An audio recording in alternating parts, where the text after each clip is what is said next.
Jem, serious questions first. Obviously, that's how we do things in the pod. With all the kind of emotions that you guys have gone through throughout this season, like who's the kind of the ones that you look to for like a little bit of like humour throughout, or who's the one who's more likely to forget their boots, or I don't know, make a stupid, inappropriate joke, or just be like the life and soul of the change room when things are popping off? Like, I thought of Mido straight away. Okay. Yeah.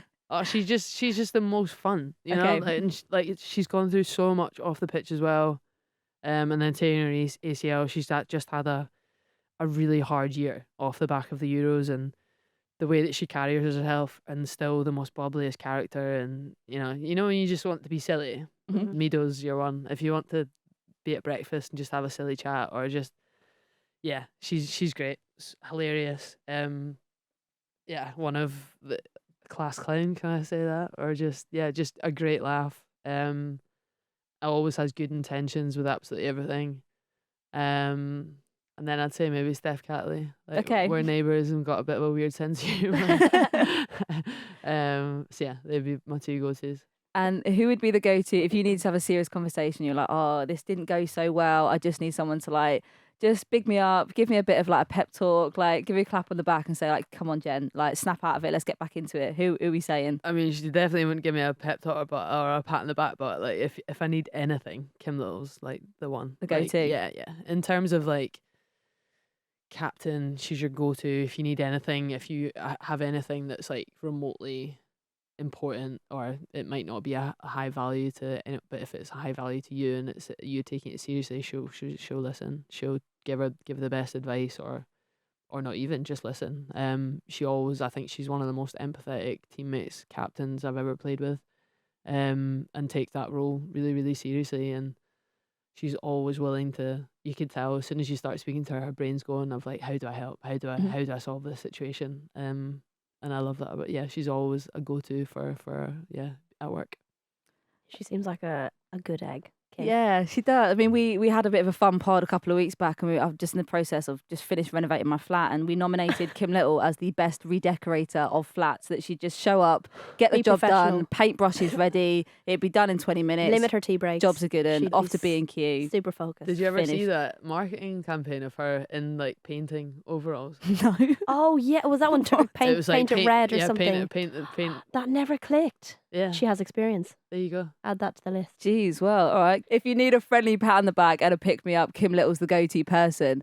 I mean, you mentioned that, I didn't realise that you and Steph Catley were neighbours. Yeah. I mean, how does that play out on a day-to-day basis? Is it a case of, okay, we've got training, but also let's just play a quick game of Down Ginger? Walk? Or like dog walk? Or do you get to dog sit? Dog walk, dog sit. Like, she's obviously in Australia right now and prepping for World Cup, so she's obviously got a dog sitter, but I'm definitely going to go and pick up the dog and look after him and take him out and stuff. But just if you need it, if you need like if you're missing salt and pepper, or like, mate, if you got your straighteners or Vegemite, just Vegemite.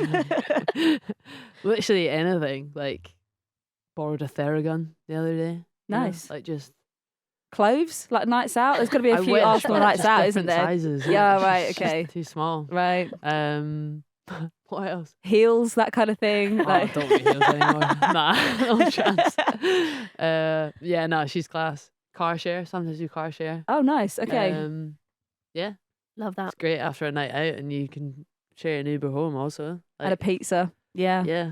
So, Steph Catley's good neighbour. Great neighbour, yeah. I could think of worse. There's an Australian joke there about neighbours, but we didn't pick up on it. That's similar. Never mind. Moving swiftly on. Ugh, we could have had something really good there. Yeah. Everybody needs a good neighbour, right? Yeah. Oh my God. Okay, I'll move on.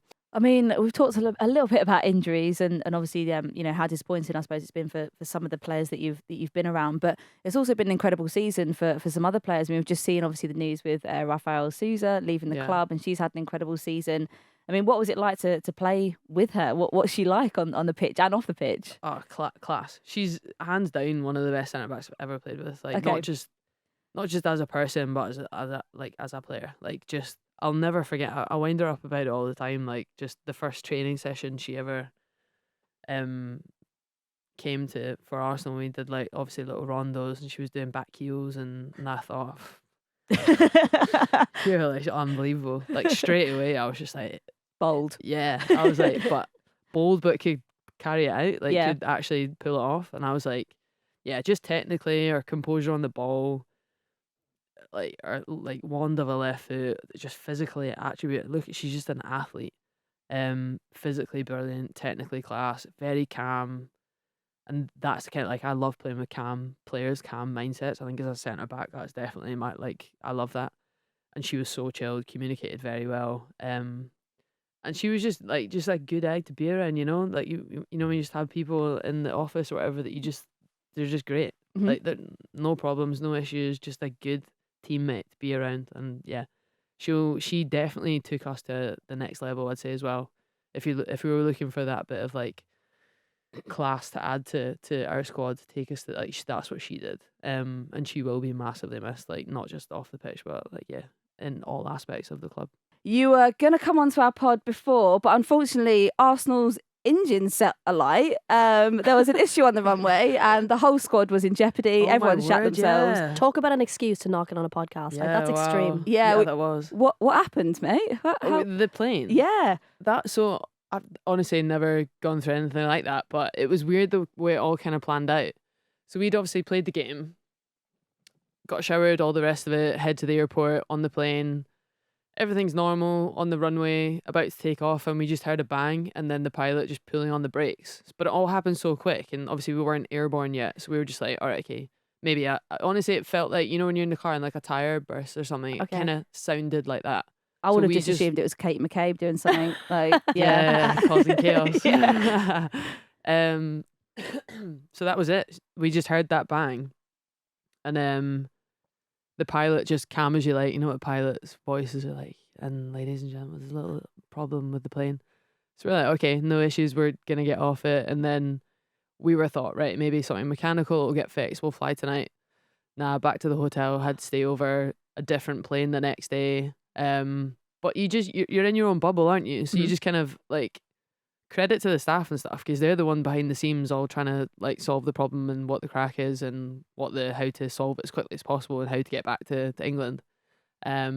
So yeah, different plane the next day. We all get home, and I swear it was when we landed in London, everyone saw that picture. Yeah, that's God, when it like- was reported. We were like, oh my God, Yeah. the plane's on fire. So we had no idea. Jesus. Like, Thank God. there was like when it happened, a couple of girls were like, "Is that smoke?" Like, I swear I saw it, and we were like, "Nah, no way." Like it's fine. So it was like, thank goodness, because there are some like scared of flying in the team and staff as well. So if you see a picture like that, you there's no chance you I'll want to take fly. the boat back. Thank you. Yeah, Yeah. take a train, anything.